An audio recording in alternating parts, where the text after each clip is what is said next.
hello everyone. Welcome to this panel on embedded finance for the Singapore FinTech Festival. A big thank you to API Exchange for this oxygen session. Now, a lot of people say technology is embedded in everything, including finance. I mean, JP Morgan these days even calls it a tech company. But increasingly, this flows the other way, with tech companies increasingly either collaborating with financial services providers or becoming financial companies themselves. From retail to logistics to agriculture, finance is finding new ways to market. So investment and interest in the firms that connect providers to these clients, offering everything from insurance, payment services to even loans. But with all this comes some pretty significant hurdles and considerations, particularly in Asia, where there is a rapidly evolving policy and regulatory environment. This panel is going to explore how firms are working with regulators, traditional banks, and what they're finding to be the pain points and the priorities in terms of regulation and data security and other aspects. So what do we need from these banks of the future, and what do these banks of the future need? More to the point. So helping me answer that question today is Neha Sri, the co-founder and chief marketing officer at Jumper AI, a conversational commerce platform that helps businesses sell to consumers on social media and messaging apps. She joins us from Singapore. Next, we have ER Roland, the chief executive and co-founder of GrowSari, which is a startup helping the 1 million Philippines mom and pop or sari stores transform themselves through technology. So that's from the Philippines. We also have today Onyekachi Izukane, the co-founder of Trade Depot, a company in Africa that is a business-to-business supply chain for micro retailers. Kachi joins us from Nigeria. And finally, we have R. Narayan, who's the head of Power to SME, an India B2B online platform aimed at helping small and medium-sized enterprises with a variety of needs. So I'd like to start with Neha, Jumper AI. Can you talk me through a bit about why Jumper embarked on the financial services journey and what gaps you saw that prompted that decision?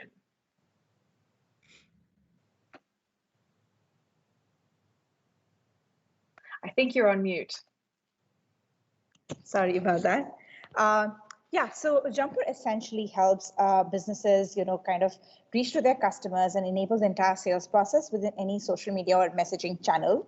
Now, when we started, this has been a consumer trend. More and more consumers, are not just using these apps to talk to family and friends, but they're also, speaking to businesses via WhatsApp, via Messenger.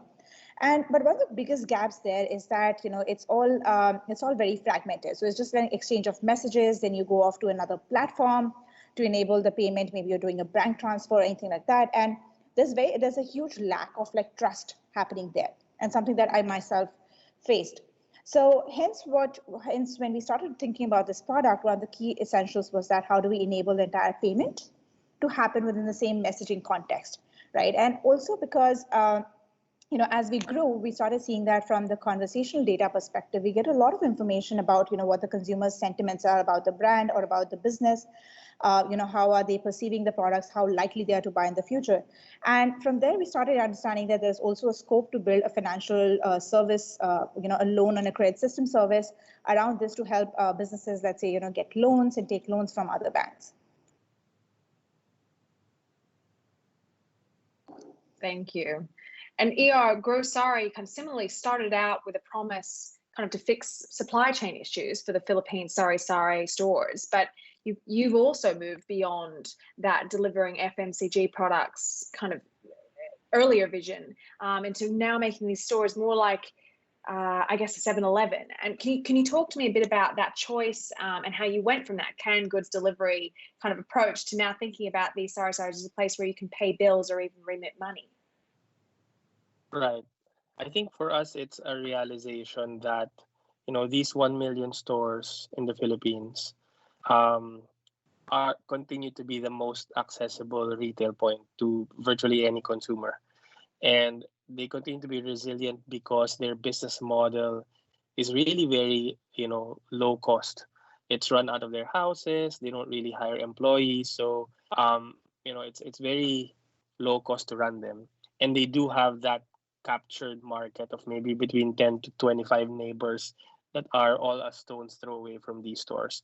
So while for decades they have been a reseller of FMCG goods to these communities, having that retail network, it feels such a shame not to transform them to become truly community centers in those areas. So that's kind of been the inspiration, and they are small, and they're kind of and they have that personal relationship with the neighbor, so there's trust, and so it's just a matter of using technology to really leverage that network. Thank you. And Kachi, we spoke a bit about how you're helping micro retailers in Africa. I mean, at what point did you recognize that the financial services opportunity within that? Right. So this was, I would say, quite clear right off the bat. I think a few things just to give context. The consumer goods retail space in Africa, over 90% of this happens through informal and small micro retailers, right? And to put things in perspective, less than 10% of this audience has access to financial services like loans, and even a much smaller percentage, probably less than 2%, have access to things like insurance, right? So just from day one, it was very clear that if you're looking at the things holding them back, access to financial services is usually a big one, right? And the challenge was figuring out a realistic way of doing this, because I mean, these guys are mostly excluded from financial services because banks don't have data to use to credit score them, But you kind of realize there's an opportunity using the data you're able to build with them to extend those types of services to them. And because they kind of build some comfort working within your platform, it becomes easier for them to adopt these services within the platform. I think, Narayan, I believe you as well, at Powered SME, you guys saw the need, well, the opportunity and the need to embed a finance option quite early on as well. Is that correct? Yep, absolutely. So, the journey has been that we started out as raw material aggregators, because if you see a SME, especially a manufacturing SME, and if you analyze his monthly wallet spend, you'll realize that close to 80% of his spend is on raw materials, and we realized that they didn't have economies of scale, and they bought at a much higher price than large enterprises. So Powered SME became like an enterprise that aggregates and gets them the advantage of scale. But very quickly into the journey, in a B2B business, working capital and credit is very important parts of the business, because when you're working with manufacturing and the SME segment, they thrive and survive on supplier credit. At least a very large part of it, that's what happens in India. So what you realize is that the most important for you to continue to stay in business is to understand the credit profile and the credit worthiness of the customer kind of stuff. So we quickly turned from a raw material first to a finance first company, right? And in our journey, what we did is we curated a platform called FinanceMe, Finance for SMEs, right? So where they could upload their data and get credit check evaluated, etc. We brought around 20 partnerships to this place, from various banks and NBFCs that are there in India, kind of stuff. And later on, as two things happened, is that, one is there was a tightening of the resources at the financial institutions in India in 2018, when one of the largest financial corporations, ILFS, went belly up, right? So at that point of time, one thing is ILFS going belly up. The other part is that Reserve Bank of India, which is the Federal Bank of India, they kind of loosened their strings and said that they would welcome more companies to come up in the NBFC FI space, and the regulations became a little easier to do.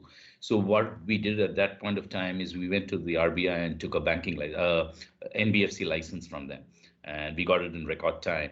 And from 2019, what we've also become is we've become a lending institutions.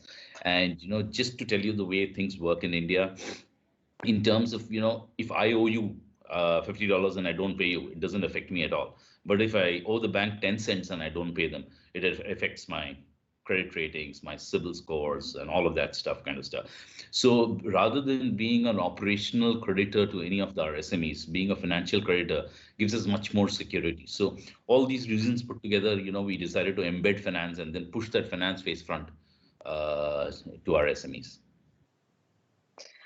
So I think, just even those brief explanations of the journey, or kind of all your companies went on into financial, into embedded finance. It just shows that, it's kind of, it is these real sector firms like yourselves that are pushing the needle and kind of at the forefront of addressing the needs of this huge base of people that kind of traditional banks are not reaching. But I guess one of the questions I wanted to ask is, we touched on this a little bit, but a lot of you, and not all of you, but some of you, have a lot of partners.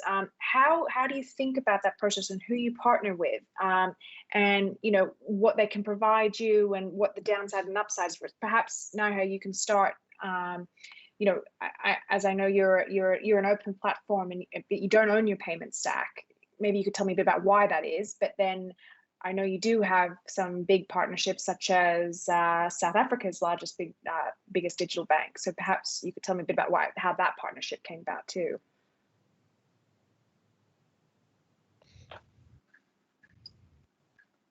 I think you're on mute again. Sorry. Yeah, so I'll just answer your first question. So yes, when we started, we decided that we'll have a very agnostic approach in terms of how we build the entire ecosystem. Because when you think about retail or retail enablement in general, right, it's a very fragmented ecosystem, right? And across different layers of businesses, they have different requirements.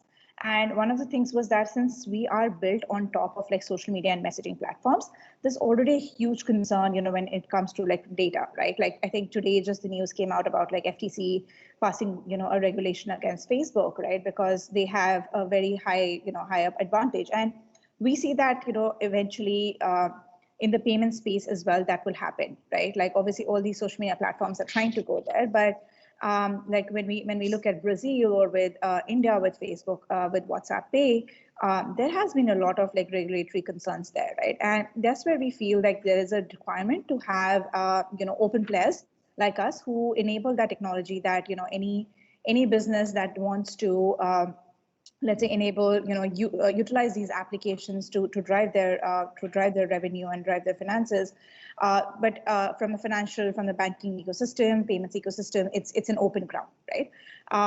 So that's why we've kept our platform open. We feel like that's the way forward. Whether it's data, whether it's payments, we need a level playing ground for anybody to be able to capitalize on these mass markets.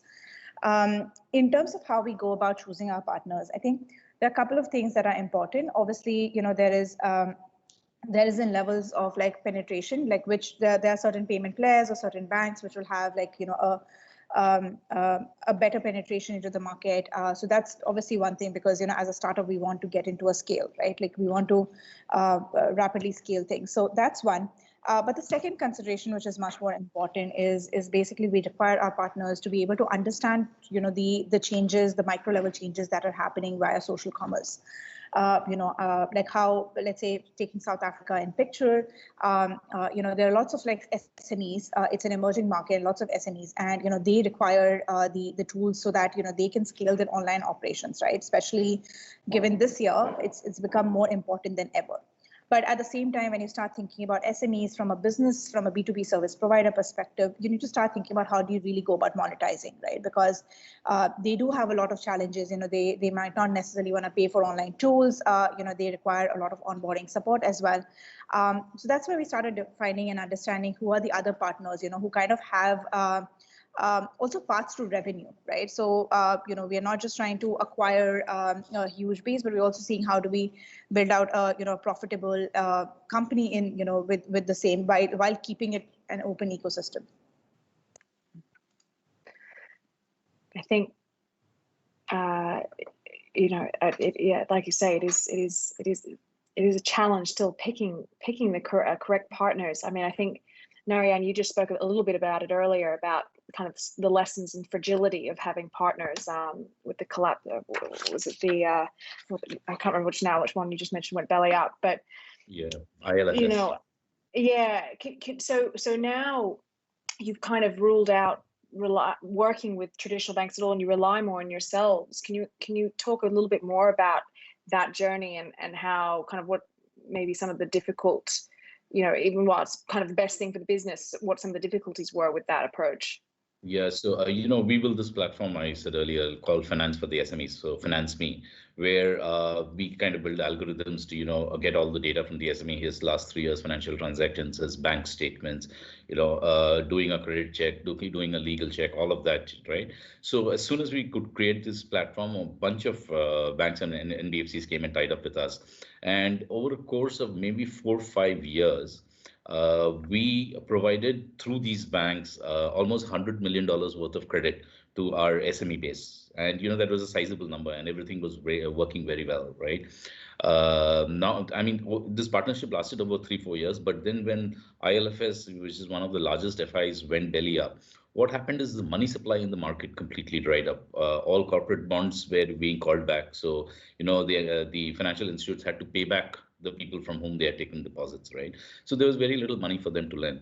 So that is when the fragility of the partnership you realize is that, I mean, partners is a great thing, but it can't be only partners. And that is when we said that, yes, we will continue with our partnerships, but we need to put our skin in the game and get that banking license for ourselves and go lend, and so that the supply doesn't completely dry up when many of these fiascos happen, so that we have our skin in the game. And it is not that we have given up on partnerships with all my SMEs. We do lending, our partners come and co-lend along with them. But earlier we were completely dependent on the resources of these partners only. So that kind of made our business model much stronger by saying that not only partners but partners and us kind of stuff, and led by us rather than led by partners. Okay.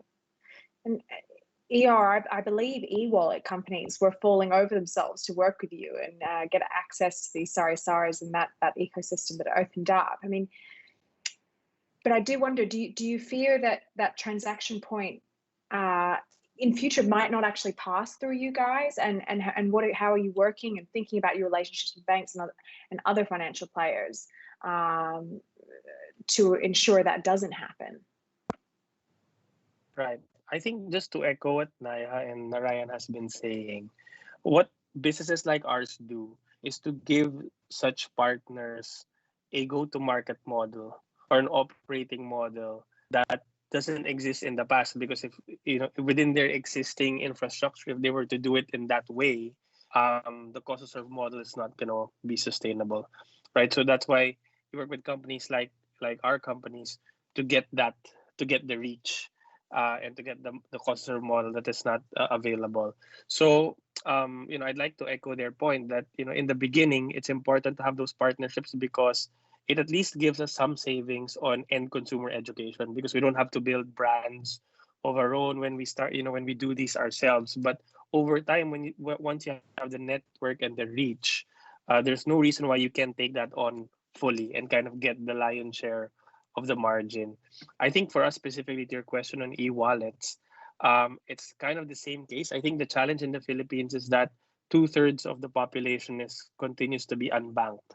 So even if people get into e-wallets and agency banking and things like that, they still need a physical infrastructure to do some sort of a cash in transaction, right? Because these guys are not banked. So when the way the sari-sari stores play a role is, either you do the transactions in the store themselves or you use the store as a cash-in point. Either way, the ecosystem has a role to play. And we see this, playing out over the next couple of years because I think the challenge of having an unbanked population and the fact that there's no financial institution that is incentivized enough to bank all of them is going to stay. And so I think that's where companies like us come in. And Kachi, I know for you took kind of a slightly different, depending on what service it was, be it insurance or lending, kind of choosing different partners.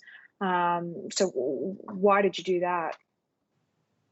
Very well. So for the insurance, it made the most sense to look for a partner with enough of a global reach, because for us, it's important to be able to use the same partner in different markets on the continent, right?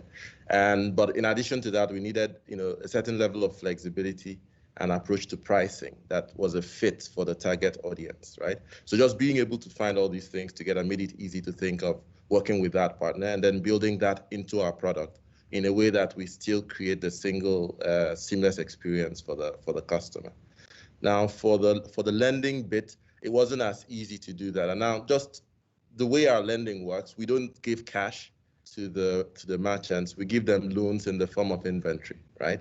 But then what we've done is rolled out a wallet so that wallet tracks the value of the loan that they have, and that is what is used to service that. So, I mean, the flexibility to build out a model that does this in this way, and to build out a pricing model as well that makes sense, because these merchants work with slim margins. They make their money by turning the capital a couple of times. So both in how you price the loan and how you structure the repayment has to be a fit, right? So we figured that, look, if we're working with a partner to do this, we will be working with the partner to build it, because that model wasn't going to be available out of the box.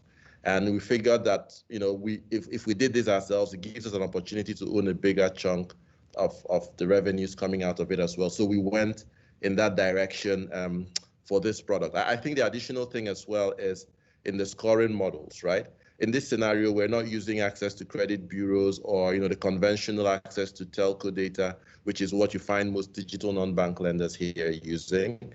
We need to score them using an understanding of their transaction histories, right? We need to build a creditworthiness profile based on how they've been transacting with us.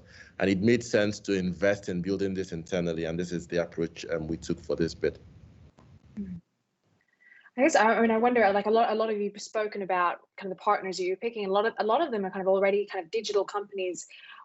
What about kind of old guard companies and your ability to work with them? Have you had much success? I mean, I'm thinking even like traditional banks. And happy to throw this out to whoever wants to answer. But what could some of these older stuff? I mean, I don't want to say old-fashioned, but many of them are still with us today. But what could they be doing better to work with players like yourselves? If I may. Please. So, in our partnerships that we built, there was a lot of these brick and mortar banks that also signed up, kind of stuff. So what we realized is that it is very difficult for the brick and mortar bank to change their DNA overnight. And they like the touch and feel of that paper in their hand and do all of that stuff. So there were distinctly two flavors to the partnership we found. Is that whenever the bank empowered and put forward a person who understood digital technologies and how things could be done, the partnership would work. But but if you put a young bloke who's a tech bloke out there who can do stuff, but he's not empowered enough by the bank, then it will not happen. So I'll give you an example. The same loans went to two different banks. In one bank, this guy was empowered, so he could push it through the system.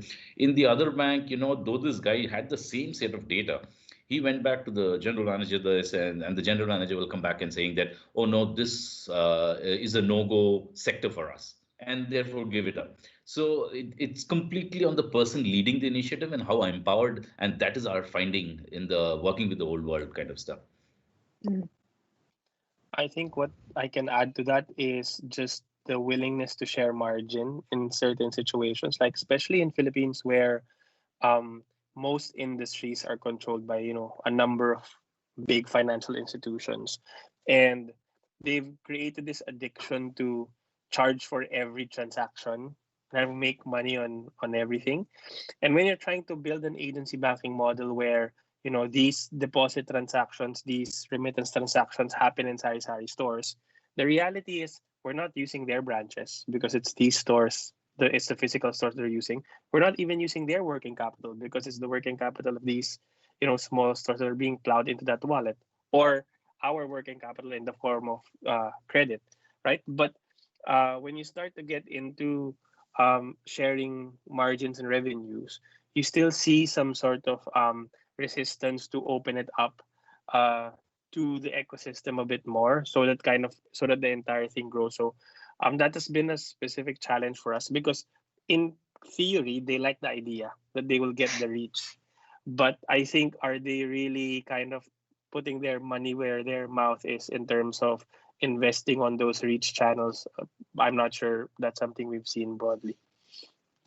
I see a lot of nodding heads here in the audience, so I suspect you're not alone. If anyone, Kachi, have you got something to add? Yeah, no, I was just going to say that, just to add to what Narayan and ER have said, I think also having the right incentives matters. And what I mean is, for many of the banks, where they don't feel threatened because regulation will stifle you and you can't do this without them, there is less of an incentive for them to want to do anything, right? And I've seen that in scenarios where you have more open markets that foster innovation a bit more, or make it easier for that fintech to find a way to do this without the bank. The banks then start sitting up because they realize that, look, if this model becomes more useful for my customer, I run the risk of losing my customer, right? And so in every scenario where I've seen actually, which is a role regulation plays really, where I've seen the markets open enough to allow new entrants to be able to roll out innovation, just having that threat of losing your revenues or your customer is an incentive, and these incentives play a role. So when you have even people that are less empowered being the contact point, when their management structures recognize that this is a risk to our bottom line, there is a bit more of an incentive to begin to rethink the old traditional models.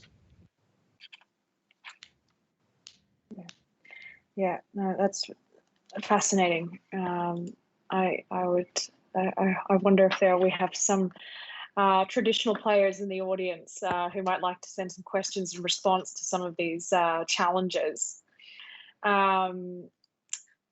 So moving on, sorry, realizing the time. So I think, what we've spoken a little bit about partnerships, spoken a little bit about the kind of journey into finance, but I think what we touched on a little bit, but not as much, is kind of the regulation aspect and the questions over data. So Noha, I mean, what regulations have you seen that governments are coming up with in terms of customer data? And do you have any good or bad examples you can share from your experience?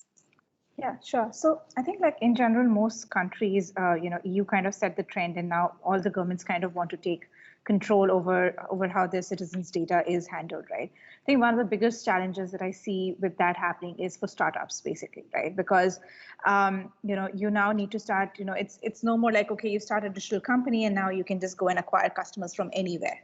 Right now, you need to start thinking about what are the local regulations, right? What are the laws that are coming forward as well, right? What is the country thinking about it? You need to always keep up with it. And the other thing is, like, this is all dynamically changing. So if something was true the last year, you'd see there are some new editors that have been added on top. So one thing that I do feel is, like, going ahead, like 2 years down the line, we would either see a spring up of, like, startups who are just trying to solve this problem, so that while the big giants can really, like Google or Facebook, can probably tackle this out, but for most mid-sized startups and companies as well, this is going to be a big challenge to keep operating in different markets. So that's one. In terms of good or bad examples, I think it's difficult to specifically pinpoint, because everybody seems to be in that figuring out mode, right? Some and a lot of places, like, while EU has it very specific, and in Indonesia there's MOCI, which is kind of so far advisory, right? That you do it and it will eventually come in, right?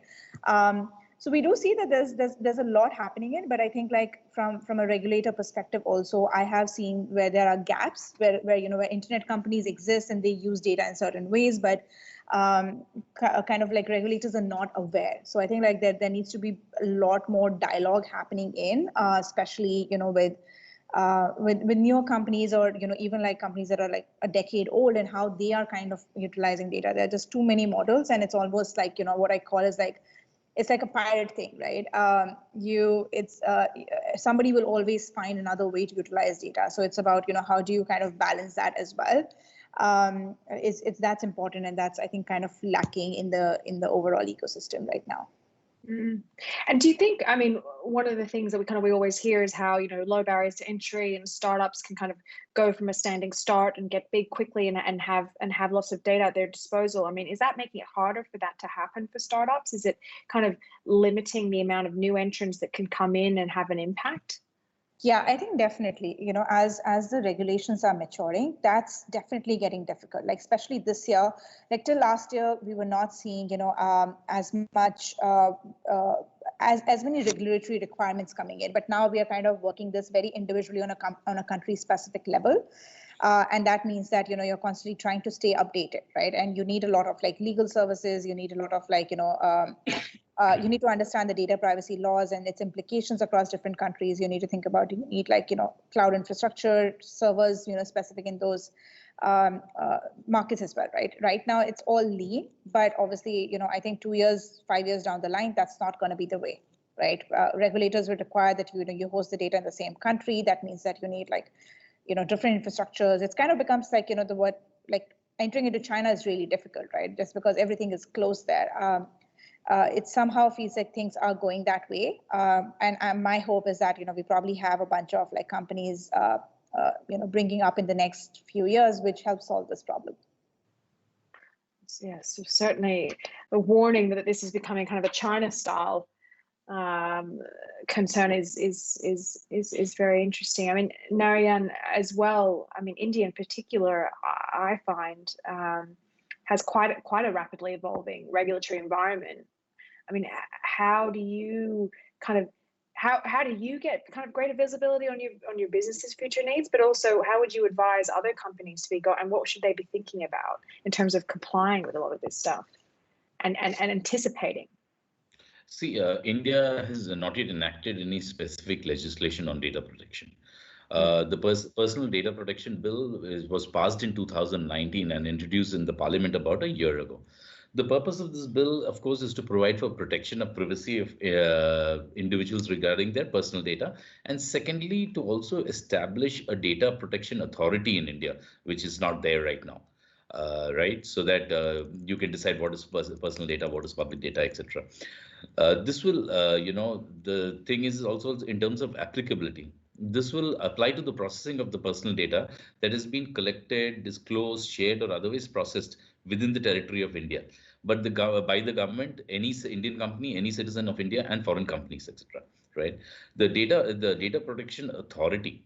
They have proposed a Data Protection Authority of India, which will take steps to protect the interest of individuals, prevent misuse of personal data, ensure compliance with the bill, and promote awareness. So if you look at it, currently what is happening is, there is restriction of transfer of data outside India. Sensitive personal data may be transferred outside for processing if explicit consent is given by the individual, but even then that data has to be stored within the country. So, so like I said, it's just been set up. This bill is still a bill, and hopefully when the Parliament passes it, it'll become an act, and then we'll have complete clarity on how this will pan out. Till then, you're continuously working and seeing, like what Naiha said, you're trying to understand what are the updates that are coming up, which parts are becoming gray, which parts are becoming black and white, kind of stuff. And what do you think of this approach by regulators, though, that data should all be in country and that they should have kind of total control over it? I mean, is that realistic? I'd love ER and Kachi as well, if you have a view on this. So, I mean, in today's day of, hackers and, what is happening, how does some data remaining in country A versus country B make it more protective? Right. So the whole idea is you need to be under a level of security which is recommended, and then you don't really care where the data sits. So is the way I would look at it, and that's my personal view completely. Right. I mean, I think in the Philippines, it's a bit of a mixed bag because like India, we're very early in the journey. People are the government is just mandating companies to have a data privacy officer. Companies need to attend seminars. They need to comply with certain things, but nothing really kind of serious at the moment. But I think I do feel like there's a PR angle to it because you do see pockets where, if there's grave misuse, you'll see a lot of attention towards that. But then, like, for example, during the pandemic, and when we had to have a lot of lockdowns, the governments realized that if they wanted to give out relief to its citizens in the form of cash, because people are unbanked, they don't have a facility to give that relief to. And number two, because the data infrastructure is so bad, they can't even track if dead people voting, as they say, right, or dead people claiming money. So, in places where they're realizing some form of data infrastructure is required, there's a lot of kind of gravity towards. But then in places where they think there's a PR risk to it, they'll probably clamp down a bit more. So I think it's still at the stage where it depends on how the company is kind of navigating both equally. And plus I think the challenge is going to be enforcement, right? So even if these governments will have a bill or will have a certain law passed, how are they really gonna be able to monitor usage? So I think that's going to be the challenge.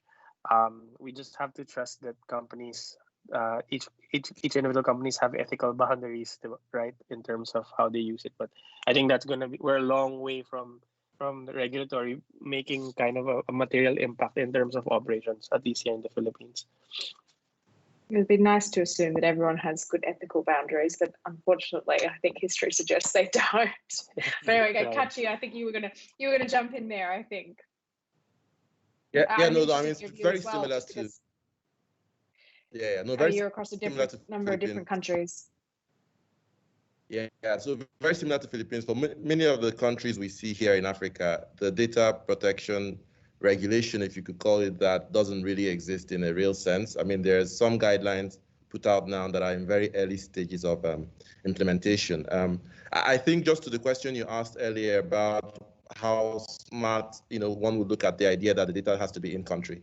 I think just fundamentally, it will be a disadvantage to startups in countries with limited data infrastructure, right? In the end, if you're constrained to keep data within a country in which there hasn't been sufficient investment in the right type of infrastructure to allow you run your business, you're either going to have to do this at much higher cost than competition or not be able to do it at all, right? So I think a bit more smartness needs to go into coming up with the right kind of regulation, especially for markets like that. I think I'd love to ask Naiha as well a little bit about kind of the big social, I should say, instant messaging platforms. I mean, Facebook is just one that comes to mind of what they're trying to do with WhatsApp and Receive. They've gone into India. Obviously, there's been regulatory issues for them as well, but they've gone into Indonesia, gone to Brazil. But to me, they seem much more of a less open approach, more of a walled kind of garden approach. And what I guess, that's one way they differ. And how does that impact businesses like yourself and the future of debate about the whole question of embedded finance? Yeah, I think one of the concerns that definitely is there, and we always get this asked, right? Like, what if Facebook completely ventures into your space, right? And I think for us, we are playing safe because we have a very vertical. So we work with enterprises as well, and we have SME products as well. But obviously, it kind of start getting really scary from a perspective of anybody who's trying to focus on one specific market and do that extremely well, right? It obviously ups the challenge a lot. You're always fighting, right? I think, and that's one bigger problem with most of these bigger organizations is that they try and cut out the resource system while they say they have a very open ecosystem and partner ecosystem, but it always once in a while this keeps coming in like that. In terms of beyond Facebook, obviously Apple is trying to get into the same space as well with Apple Pay and Apple Business Chat, Google with Google Pay and Google Business Messages as well. I think it's to be seen because with the messaging or social, the players are already defined, right? Like where Facebook is the leader, Facebook is already the leader, right? So if it's Messenger in the Philippines or it's WhatsApp in Indonesia, I think those are Line in Thailand. Those markets are very well defined. I think the question is that how do we ensure and social is a big thing, right? Because 90% of the emerging markets, the users are mobile consumers. So you're talking about access to all these consumers being limited to one platform and that platform owning everything, right from not just from advertising, but going into like payments, going into finance, going into everything, right? So it definitely makes it a lot more difficult for newer companies to have, have a fair play there, right? So yeah, we'll have to see. Obviously, like, there has been growing concerns, among the regulatories as well, and we'll see how, what's happening in the US kind of comes across to other parts of the world. Yes, well, just today, as we know, Facebook, because things aren't looking so rosy, I guess. Or Kachi, I mean, is there anything to add to that, do you think? I mean, and do you have any experience with the WhatsApps and the Facebook Messengers or Apples or anything that you can share? Right. So we've seen those platforms to be one of WhatsApp in particular has been a very important channel, even for commerce, right? We find that just because of how actively used it is by many players, they tend to want to use it for the transactions as well. Now, you don't get the right level of support from an API standpoint to actually build out what you need at scale. But there are various ways of making it do. But generally, we reckon that just because of the level of adoption you find with these platforms, right, as it would let it tends to come in as a channel to begin to look at how you embed additional financial services onto. So, for instance, being able to roll out something that achieves finance on that platform will certainly have very high adoption rate compared to various other channels, you would think. Mm-hmm. Yep. I've just realized that our time is short, running out. But Narayan as well. I mean, have you in India? Certainly, that seems to be the focus of a company like Facebook. What's your priorities when dealing with this kind of new player they're not new anymore, but dealing with this player in the market? So Mercedes, I mean, fortunately, we are in the B2B space, and this consumer thing does not affect us. We ran a journey for 2 years in between where we were trying to track their mobile data and their Facebook chats and all of that stuff, and it added nothing to the credit profile of the customer that we could say that he was more creditworthy or less. So we kind of, I mean, it was a fad that happened with us in between, but we kind of realized that it doesn't contribute in the when you're actually putting out cash as a loan out there, it does not contribute such a large part.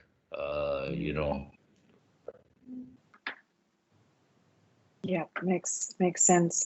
I guess I would love to just finish by asking. We haven't had any questions, unfortunately, come in from the audience, but maybe we could just finish by saying, are we always going to have this impression that kind of fintechs and old guard financial institutions have to always fight each other?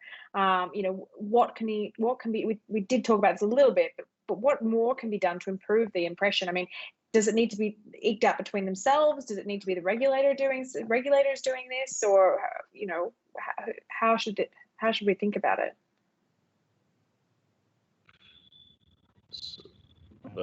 It's a marriage that's bound to happen, either forced by a regulator or partnerships finding their own fit. I mean, we did in India. I can talk about especially from the PR front, a lot of these old world banks quickly brought on board a lot of fintech companies and did MOUs, etc. out of them.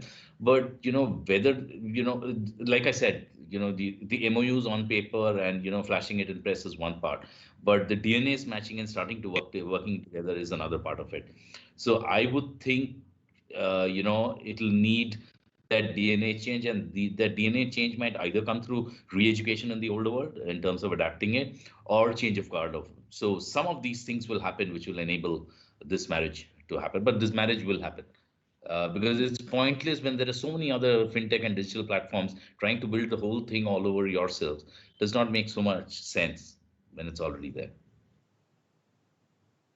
So, well, I'm afraid that's all we have time for today. It's gone remarkably quick, but just want to thank all my panelists, because I mean, I think this has been a really fascinating chat, particularly because just hearing from people on the ground and kind of what are the real problems and real issues that kind of real for sector firms like yourselves are having.